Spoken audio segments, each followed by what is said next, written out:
A Comissão de Ética Pública da Presidência da República enviou ao tenente-coronel Mauro Cid, braço direito de Jair Bolsonaro, uma série de perguntas sobre a tentativa de resgate das joias de luxo de 16,5 milhões apreendidas pela Receita Federal. Os itens foram apreendidos por terem chegado ao Brasil de forma irregular em 2019, na bagagem de um integrante de uma comitiva oficial que foi à Arábia Saudita.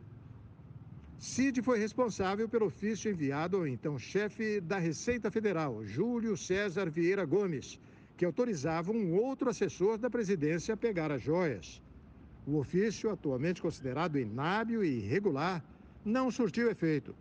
Os funcionários da Receita não aceitaram entregar as joias sem cumprir os ritos administrativos para esses casos.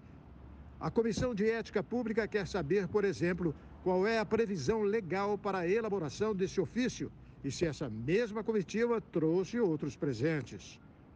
Procurado, o advogado do tenente-coronel Rodrigo Roca disse que o caso está sob sigilo e que não poderia comentar.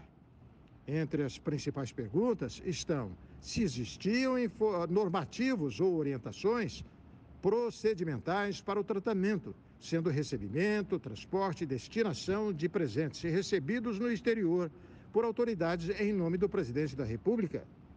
E qual foi a orientação do ex-secretário especial da Receita Federal, Júlio César Vieira Gomes, para a retirada dos bens apreendidos?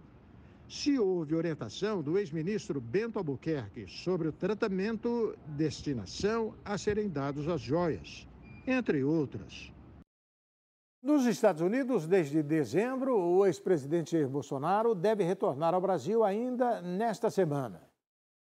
Após perder as eleições para Lula, o ex-presidente Jair Bolsonaro embarcou para os Estados Unidos no dia 30 de dezembro, 2 dias antes de deixar o cargo. Desde então, ele se encontra em Orlando, na Flórida, onde é frequentemente ovacionado por apoiadores que também deixaram seu país de origem. Uma ala do partido do ex-presidente, o PL, deseja o retorno de Jair Bolsonaro ao Brasil ainda em março, que acaba nesta sexta-feira. O presidente da sigla, Valdemar Costa Neto, confirmou o retorno de Bolsonaro ao país. Ele deve retornar ao Brasil na quinta-feira. O desembarque está previsto para 7h30 da manhã no aeroporto de Brasília. Na semana passada, o ex-ministro da Casa Civil, o senador Ciro Nogueira, afirmou que estará esperando o ex-presidente no aeroporto. Porém, a família de Bolsonaro prefere que ele fique nos Estados Unidos até o Tribunal Superior Eleitoral marcar a data do julgamento da ação que pode torná-lo inelegível. O ministro Bruno Dantas, presidente do Tribunal de Contas da União, afirmou nesta segunda-feira, durante uma conferência em São Paulo, que não vê espaço jurídico para o Supremo Tribunal Federal rever o processo de privatização da Eletrobras. O processo de privatização da Eletrobras começou em 2021, proposto pelo governo Bolsonaro, e teve aval do Congresso e do Tribunal de Contas da União. O processo foi concluído em junho do ano passado. O presidente Lula tem criticado a decisão e já declarou que a Advocacia Geral da União acionará a Justiça para buscar revisar a medida. O presidente do Tribunal de Contas da União, Bruno Dantas, afirmou ser legítimo o governo Lula querer debater a revisão do processo de privatização da Eletrobras, mas disse não ver espaço jurídico para o Supremo Tribunal Federal rever a medida. Segundo Dantas, o questionamento é válido e questionou como alguém que tem 40% do capital só pode exercer 10% dos direitos políticos. E acrescentou que isso foi uma escolha. E no momento em que foi feita essa mesma escolha, estava absolutamente ao amparo da lei. E o senador Chico Rodrigues atribuiu à crise na terra Yanomami, em Roraima, a falta de uma ação mais eficaz e permanente do Estado brasileiro no atendimento aos indígenas. Ele também defendeu o socorro aos garimpeiros com programas sociais e assistenciais.